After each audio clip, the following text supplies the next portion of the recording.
Hey there, my name is Anthony Romano, and in this video I'm going to quickly explain the link between keto and fasting. Not many people know that ketogenic diet and fasting are basically the same thing, and in your body they work the exact same. So many people like to only preach keto, or they only preach intermittent fasting, or they only preach fasting. But not little do they know, but maybe they just gloss over the fact that they're all basically the same thing.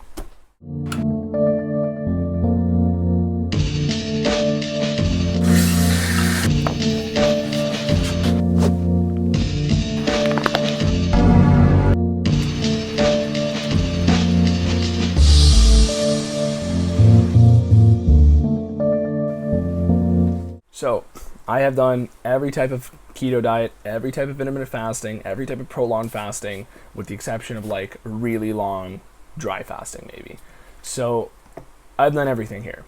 And I like to bring my knowledge of all these things and combine them. But for many people, the easiest thing to grasp and the easiest thing to wrap your head around is just that keto and fasting are the same metabolic state in your body. The only difference is that you can eat during keto and you can't during fasting.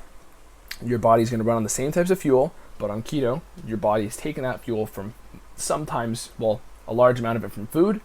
Fasting, all of it's from your body. So when you're eating carbohydrates, you are running on a carb metabolism, which means your blood sugar, blood insulin, as I always say, will go up and down. Your mood will be hand in hand with that. Your hunger will be hand in hand with that, and how tired you feel will also follow the same pattern. So on a keto diet, your blood sugar and insulin are much more stable. Your hunger is much more stable. Fill in the rest of the blanks. With a fasting diet, many people talk about fasting. And fasting outright is a great fat loss tactic. Not everybody wants to do it though. People want to eat. And fasting is way easier when you're on a keto diet because it's the same state. If you do any sort of intermittent fasting and you're on a carb diet, so you eat carbs, it's probably very difficult for you to do a fast longer than a day. And I know for me, I've done multiple day fasts, and it's dramatically easier when you're coming from a ketogenic metabolism because it is the same as the fasted metabolism. They're both keto diets, technically. Just you can't call fasting a keto diet because there's no food in that diet, so it's technically not a diet. Basically, your body is running off of fat on a keto diet and a fasting diet. You probably know this. There are no carbs in your body, and it doesn't matter if you're eating, there's not no carbs in your body, but there's no carbs being consumed into your body. And whether you're eating no food at all or just food without carbs, if you're not eating carbs, you're in a ketogenic state. The fact is, if you only preach intermittent fasting, then logically, you also preach the benefits of ketosis because every benefit you get from intermittent fasting is amplified times 10, but it's the same benefit on a keto diet. It's the same as preaching the practicality. The only argument here is that you can preach the practicality of intermittent fasting over prolonged fasting, but benefit-wise, these are the same benefits for intermittent fasting, keto, and prolonged fasting. So that's the link between those three, but your body state is the same whether you're eating no carbs and no food or just no carbs, because your body's going to be creating ketones from fat and also using fatty acids from your body. And when you're fat adapted, your body's going to put most of those ketones to your brain and most of the fatty acids throughout your body and your body's energy. You can get fat adapted a lot quicker on a prolonged fasting diet, right? Prolonged fasting meaning anything longer than a day, basically, and you can go multiple days. You can go months on prolonged fasting, really. The main thing is that metabolically, your body handles no carbs the same whether there's food in your body or there's none, because the only difference is that those ketones and those fatty acids are going to be coming from broken down fat if you're fasting outright. But if you're eating food on a ketogenic diet, what's going to happen is all your fatty acids and ketones are going to mainly come from your food, and then the amount that your calorie deficit allows for will create the rest from your body fat. So basically, you will naturally be eating in a calorie deficit on a ketogenic diet. Your appetite will kind of just stop when you're at maintenance or a little less. You're not going to require as much food because fat has more energy per gram than carbs do. So 9 calories per gram in a gram of fat, 4 calories per gram in a gram of carb. Naturally, if you eat 1 gram of fat, you're going to have double the amount of energy.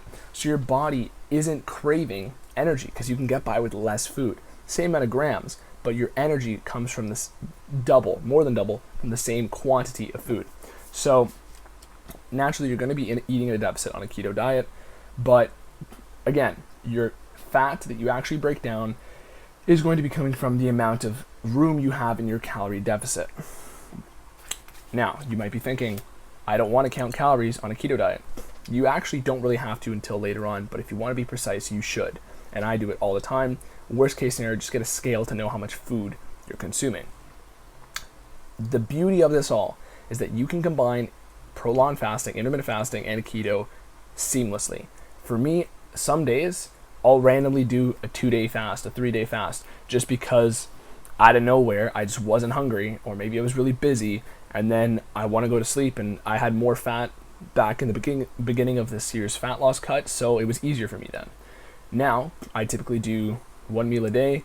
Sometimes I'll fast for a day completely, and then I'll go back to eating the next day. So like a 2-day, basically 48-hour eating window.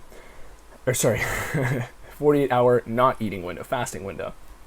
So basically, when you have a keto diet in place, your metabolism finds it much easier to do intermittent fasting and prolonged fasting, because you can basically you're not dependent on food.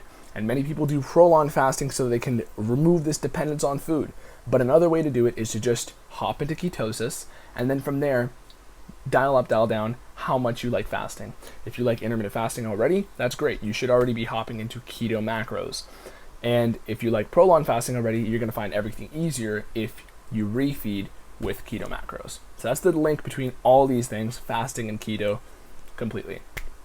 Any other questions you want on keto and fasting, leave them in the comments. I will answer everybody.